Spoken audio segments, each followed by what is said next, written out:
Instant jalebi mix use பண்ணி ஜிலேபி எப்படி பண்றதுன்னு பார்த்துடலாம். இது கூடவே வந்து நம்ம ஜிலேபி பண்றதுக்கான ஒரு பாட்டிலுமே குடுத்துருக்காங்க. ஃபர்ஸ்ட் சுகர் சிரப் ரெடி பண்ணிக்கலாம். அது ரெடி ஆயிட்டு இருக்கிற கேப்ல நம்ம வந்து மாவு ரெடி பண்ணிடலாம். நம்ம வந்து 125 ml வாட்டர் வந்து சேர்த்து அத மிக்ஸ் பண்ண சொல்லியிருக்காங்க. பட் அது வந்து எனக்கு பத்தல. ரொம்பவே கெட்டியா இருந்துச்சு. ஸோ எக்ஸ்ட்ரா வந்து ஒரு 25 ml மட்டும் சேர்த்துக்கிறேன். சுகர் சிரப்புமே பார்த்தீங்கன்னா, பாக்கெட்ல குடுத்தத விட நான் கம்மியா தான் செஞ்சிருந்தேன். அதுவே வந்து ரொம்பவே தாராளமா இருந்துச்சு இந்த ஒரு பாக்கெட் ஜிலேபி பண்றதுக்கு.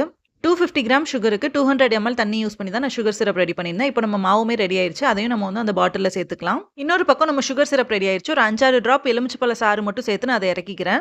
இப்போ ஒரு கடாயில எண்ணெய் சேர்த்து நம்ம ரெடி பண்ணி வச்சிருக்கிற மாவு வந்து இந்த மாரி ஜிலேபி மாரி போட்டு எடுத்துக்கலாம். சீக்கிரமாவே வெந்துரும். 2 பக்கமும் வேக வச்சு லைட்டா வந்து கோல்டன் கலர் வந்ததும் எண்ணெயில இருந்து எடுத்துருங்க.